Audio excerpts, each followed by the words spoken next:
নমস্কার সবাইকে।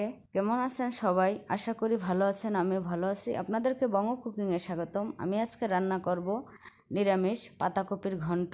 এটি একটি দারুণ রেসিপি। চলুন আর কথা না বাড়িয়ে আজকের রেসিপি শুরু করা যাক।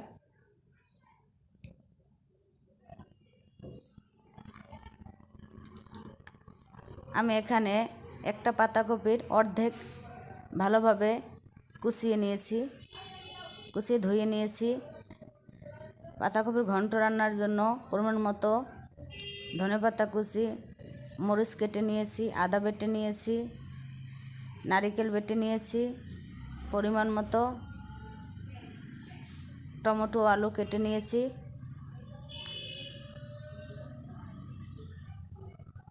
চুলা একটি কড়াই বসিয়ে দিয়ে কড়াই পরিমাণ মতো তেল দিয়ে দিব।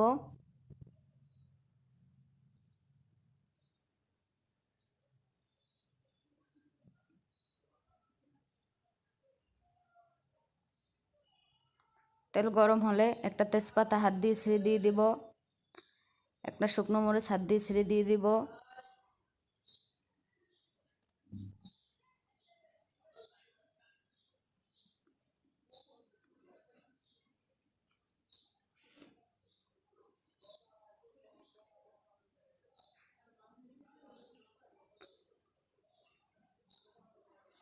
এরপর কয়েকটা গোটা এলাচ ও দারচিনি দিয়ে দিব। এরপর একটু নাড়াচাড়া করে দেব। এরপরে পাঁচফোড়ন দিয়ে দেব। এবারে নারকেল বাটাটা দিয়ে দিব।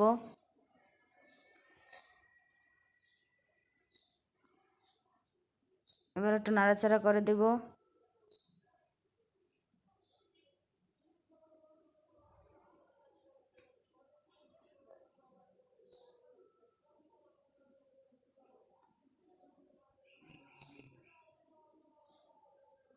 নারকেল বাটাটা একটু ভাজা ভাজা হলে এরপরে আদা বাটা দিয়ে দেব পরিমাণ মতো,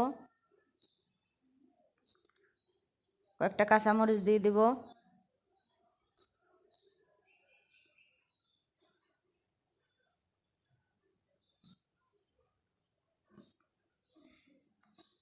পরিমাণ মতো লবণ দিয়ে দিব।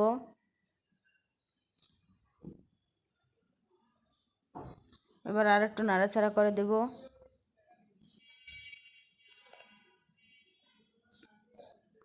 এরপরে কেটে ধুয়ে রাখা টমেটো আলু দিয়ে দেব। এবার আর একটু নাড়াচাড়া করে দেব।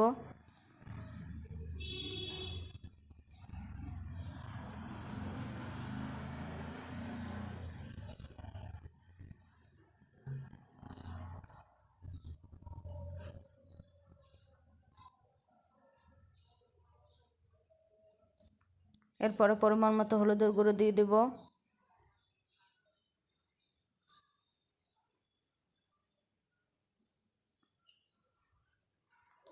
এবার আর একটু নাড়াচাড়া করে দেব।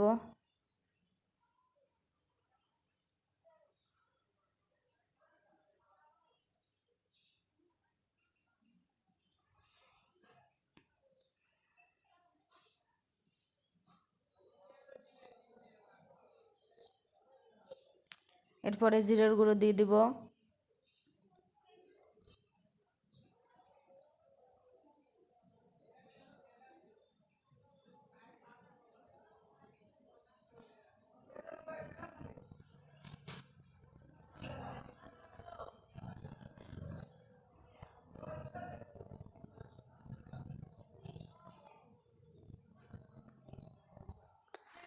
এরপরে ধুয়ে রাখা পাতাকপির কুচিগুলো দিয়ে দেব।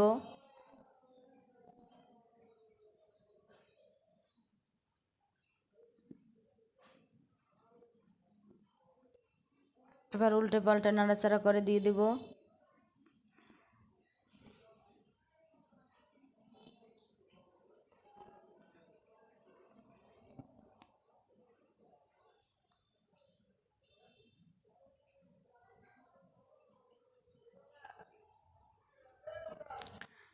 সামান্য পরিমাণে একটু জল দিয়ে দেব।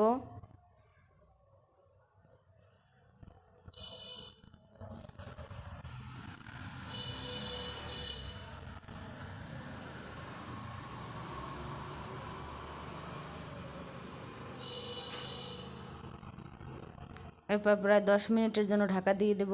এবার ঢাকনা খুলে 10 মিনিট পরে ভালোভাবে নাড়াচাড়া করে দেব।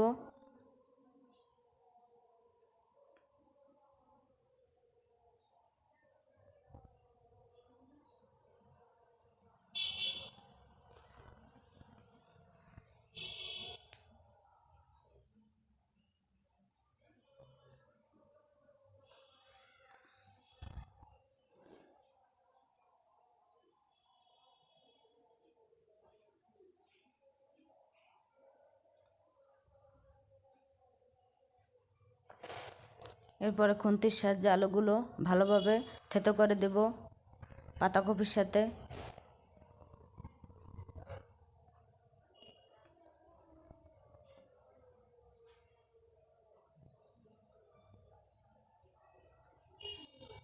নামানোর আগে সামান্য পরিমাণে একটু চিনি দিয়ে দেব।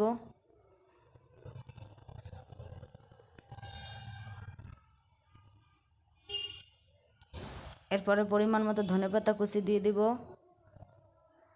আমি প্রায় আরও 2-3 মিনিটের মতো চুলার জাল অল্প আঁচে রেখে পাতাকপিটা ভালোভাবে নাড়তে থাকবো।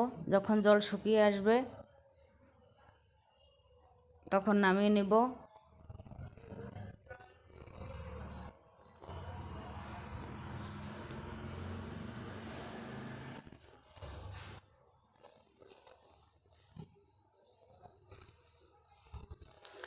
তৈরি হয়ে গেল দারুণ স্বাদের নিরামিষ পাতাকপির ঘন্ট। ধন্যবাদ সবাইকে। আপনারা এভাবে পাতাকপির ঘন্ট বানিয়ে খাবেন। ভালো লাগলে লাইক, কমেন্ট, শেয়ার ও সাবস্ক্রাইব করে পাশে থাকবেন। ভালো থাকবেন। খুব তাড়াতাড়ি দেখা হচ্ছে বঙ্গ কুকিংয়ে নতুন আরেকটি রেসিপিতে।